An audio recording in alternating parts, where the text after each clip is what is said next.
So I really didn't get that far. Last of Us Part 1 or Last of Us OG or Left Behind, the DLC. I got a decent amount in Last of Us Part 2, or at least I think I did. And the Tommy thing, I found out about. And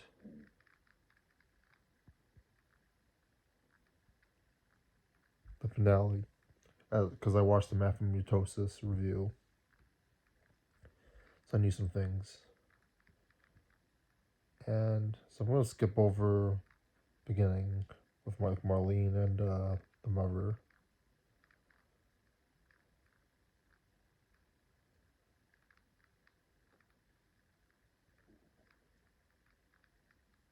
There's a lot of controversy over The Last of Us Part 2. And we already saw in this show that people were dumb. It's like we already knew she was lesbian. And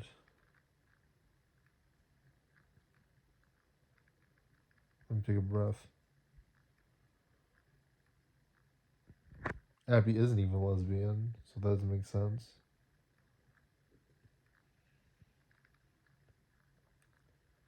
And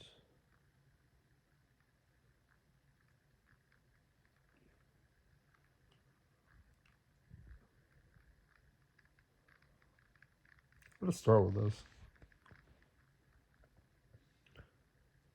My friend told me Joel wasn't a good person, and that's sort of how I felt about the ending. Also, in terms of the show, which I'll get into it a little bit, goes too fast, skips over too many things of what made the game great. Doesn't give us enough for the show to be as great as everyone claims. Other than it's like the next Sonic the Hedgehog movie game that's like a decent movie or whatever. I think Sonic the Hedgehog is probably more credible as a movie because like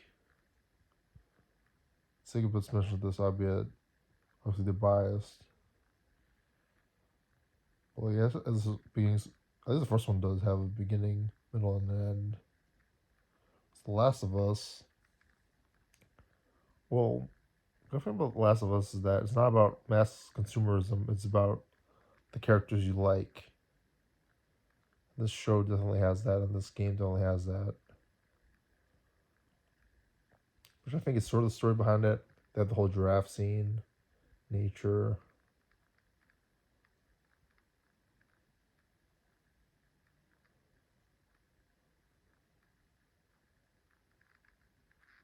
I mean, does Ellie need to die? I mean, they have farms. So, like, maybe there could be another solution for it. You should never think of absolutes.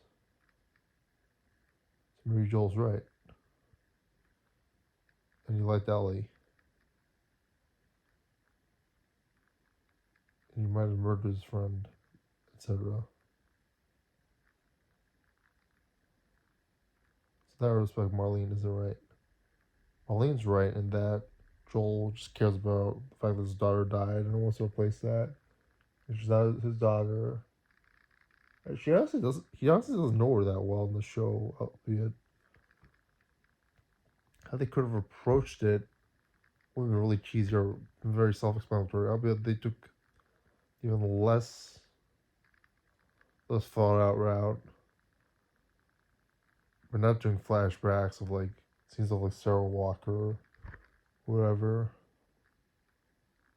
And scenes of where he's remembering Ellie. And like the scenes where they ever because mainly all they do is shoot. Like in God of War, I guess also, which is also a problem. Or sort of cool non-hunting shooting memories or like with a girlfriend, someone else. The time episode was alright. For that, it's not too long ago, so flashback into that one. She was too short.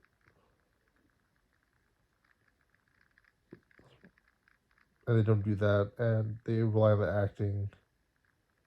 You could have told a story. So normally when you do this, you could have told a story like something off screen that you didn't see.